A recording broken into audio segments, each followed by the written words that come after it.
hirap naman mag-talk ng ganito kasi parang wala na bang ibang way para ma-deliver siya ng maayos kundi maging very emotional ka.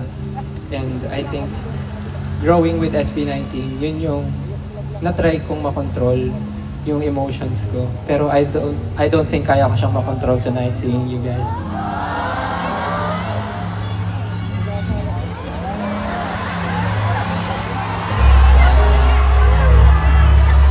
Tulad nga nasabi nila, sobrang tagal na ng SB19. And every time na may concert kami,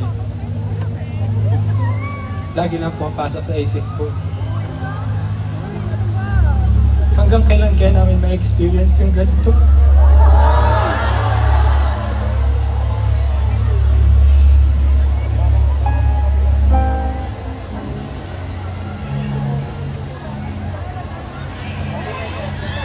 Marami kaming kinakatakutan pero knowing na nandyan kayo sa amin, sobrang kampante kami na magiging okay lahat.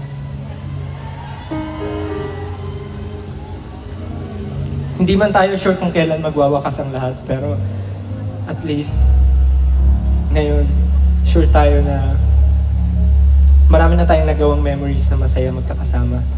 So, saan man ito mapunta, I think enough na yun para masabi naging makabuluhan yung buhay ko. So, maraming salamat 18. Thank you.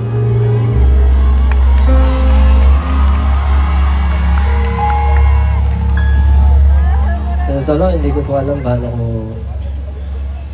anong sasabihin ko or nung pagpapaliwanag ang gagawin ko dahil sa mga nangyayari.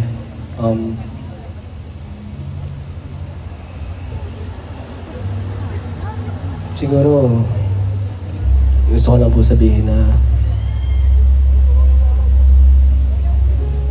kayo siguro yung nagsilbing guide din namin. Tuwing naliligaw kami ng landas at hindi namin alam kung tama ba yung tinatahak namin. Bumabalik pa rin kami sa reason ba't kami lumalaban. At para saan ba talaga kami? Diba? Nagpapakapursige. Pero, oo, para sa'yo. Para sa'yo. Pero gusto ko lang po talaga, ayoko po kasing maging emotional na gano'n. Gusto ko lang po talaga magpasalamat sa inyo. Alam niyo po yung pakiramdam na minsan narang nasa loop ka. Minsan ang hirap magkaroon ulit ng pakiramdam dahil sobrang focus ka po sa ginagawa mo. Madalas nangyayari sa akin yun na akala ko namamatayan na rin ako ng passion.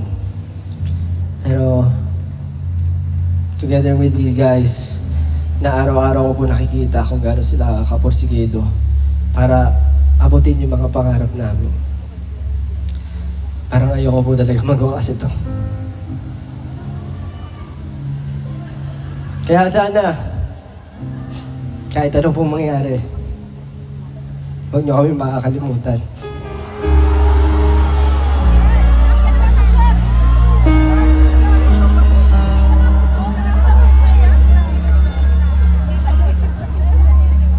Pwede po ba ngayong gabi? Gusto ko lang po pasalamatan natin yung bawat isa. Kami sa SB19, we rarely say thank you to each other. Bibihira po. Talagang nakapokus lang kami sa kung anong gusto namin mangyari. Even yung mga tao sa paligid namin, minsan nakakaligtaan na namin pasalamatan. Pero sa totoo lang, nag-umpisa siya sa pangarap namin. Pero hindi lang siya basta pangarap eh. Yung pangarap na salita parang kung iisipin mo, basta-basta siya. Pero it's a very powerful word. It's a very, very powerful thing. Na kapag nagsama-sama yung pangarap, ng bawat isa, yung passion, yung energy, yung hard work, talagang out of this world yung nabubuo. Kita nyo ngayon, no? Meron tayong ganito. Meron tayong samahan na Di Matitibag. Originally, trilogy lang yung gusto namin ilabas. Pero habang tinitingnan ko yung album, parang ang pangit tingnan na tutuldukan mo lang. Kasi pag sinabi mo tuldok, tapos na eh. Di ba? And to be honest with you guys, nafe-feel ko rin yun sa amin kasi nga, sabi nga ni, sino ba yung nagsabi na tumatanda daw tayo? Gaga. Tama naman po yun. Pero hindi naman po doon natatapos ang pangarap. Hanggat nandyan po kayo na sumusuporta sa amin, yung mga tao na punong-puno ng passion na nandito, na bumubuo ng show para lang mabigyan kayo lahat ng napakagandang at mapagmamalaki ng Pinoy na show. Magpapatuloy po kami. Pero yun, nabuo namin yung onesie, yung pangarap, nanganganak, nagbubunga ng panibago. And hopefully, together, yung mga pangarap natin magsama-sama para maiangat natin yung industry. So, nagpapasalamat po ako sa inyo. Kahit ito na yung wakas, hindi pa po dito tayo nagwawakas. And as much as we don't want this to end, yan nga po, dumating na tayo sa wakas. Para sa lahat ng sumama sa amin, mula simula, para sa ating lahat.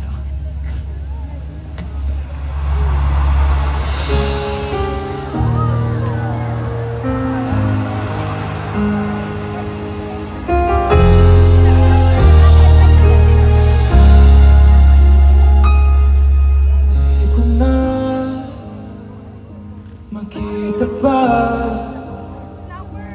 ang liwanag ng dati malayo. Patuloy lang sa paglakad ang aking mga paa. Panatig na kailanman di ako mag-isa. Kumupas lahat ng kulay, naglaw ang sigla ng dating punong-puno ng buhay. Kinabukasan man ay walang patunay, umaasa na hindi na pamawawala.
bang simula at wakas ng mga bagay-bagay na pinaghirapan, matatapos na naman sa pag-alam.